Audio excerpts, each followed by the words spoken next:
Bonne année à tous et bienvenue dans les brèves de l'écho. L'actualité en économie de manière brève, c'est maintenant.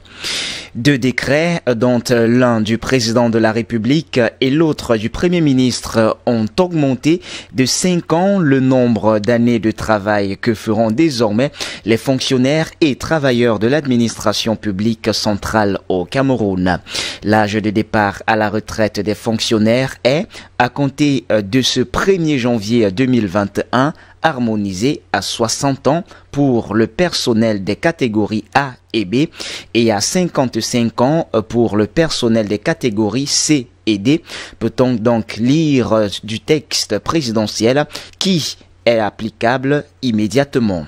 Les deux documents parlent d'une harmonisation de l'âge des départs à la retraite des fonctionnaires, mais il s'agit davantage d'une augmentation simple du nombre d'années de travail des personnes visées par ces deux mesures. Aussi, cette augmentation du nombre d'années de travail ne concerne pas tous les employés de l'administration publique. Le texte signé par le président fait référence à une modification du statut général de la fonction publique. Ce statut ne concerne pas les personnels recrutés et gérés directement par l'Assemblée nationale, les agents des collectivités publiques locales, des organismes parapublics et des établissements publics à caractère administratif, culturel, scientifique, industriel et commercial n'ayant pas la qualité de fonctionnaire, ni les auxiliaires de l'administration, les magistrats, les militaires et les fonctionnaires de la Sûreté nationale et de l'administration pénitentiaire dont les carrières sont régies par des textes.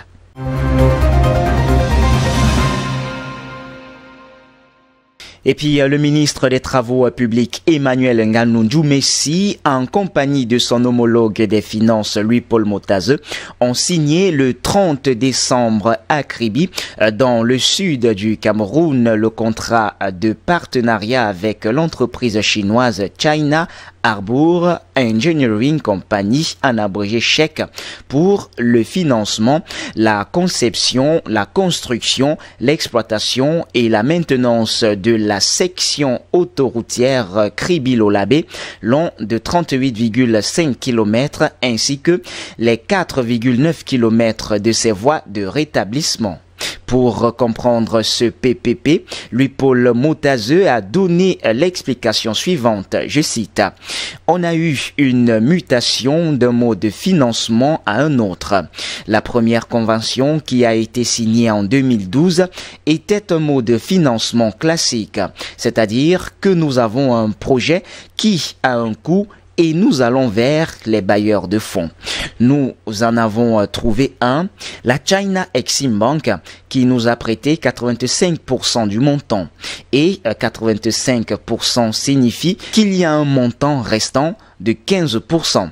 C'est ce qu'on appelle généralement les fonds de contrepartie. Et ces fonds de contrepartie sont à la charge de l'État. Il se fait seulement que nous avons eu une série de crises. » Fin des citations.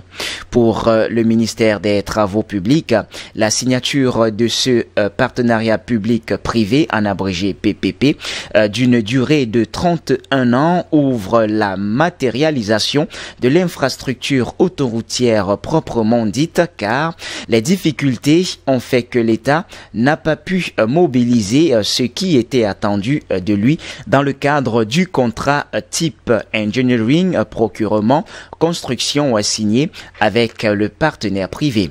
Avec ce PPP, Tchèque va pouvoir mobiliser les financements nécessaires pour faire avancer les travaux, rendus à 88,8% à date, a ainsi expliqué Emmanuel Ngannou Messi.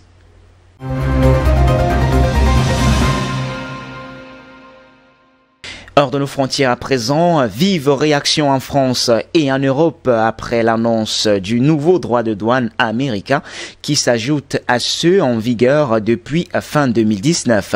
Pour l'administration Trump, le compte n'y est pas encore. C'est un coup de massue pour les exportateurs de vin et spiritueux français. La filière se dit victime d'un conflit qui relève d'une négociation entre États et évalue à 1 milliard d'euros de manque à gagner sur la totalité des taxes. Cette nouvelle offensive de la part de l'administration Trump applicable le 12 janvier 2021 vise en effet les produits français et allemands en augmentant de 25% des droits de douane sur les vins non pétillants et les coûts de raisin ainsi que les cognacs. Par ailleurs, les pièces détachées aéronautiques subiront 15% des taxes supplémentaires. Airbus a d'ailleurs regretté une escalade contre-productive. L'avionneur européen estime que cela portera également préjudice aux travailleurs américains et appelle Bruxelles à réagir. L'exécutif européen aussi déplore cette action unilatérale qui perturbe les négociations en cours. Bruxelles compte sur la nouvelle administration américaine pour régler le litige opposant les avionneurs Boeing et Airbus depuis plus de 16 ans. Enfin, le gouvernement français condamne la décision américaine. Des mesures de soutien devraient accompagner les filières touchées par ces sanctions.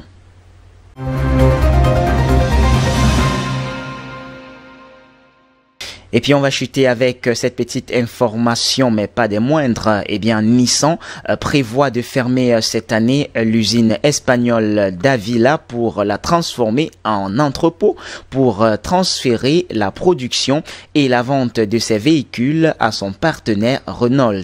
A ainsi rapporté ce vendredi même le journal japonais Yomiuri. Le constructeur automobile japonais entend par ailleurs couper ses réseaux de distribution en Europe de l'Est dans le cadre du vaste plan de restructuration qu'il a présenté au printemps dernier, a ainsi ajouté le magazine. Eh bien, c'est tout pour les brefs de l'écho de ce jour. Mesdames, Mesdemoiselles et Messieurs, merci de nous avoir suivis. Les informations se poursuivent comme toujours sur notre antenne d'IBS Télévision. Restez donc des nôtres naturellement et encore, bonne année à tous.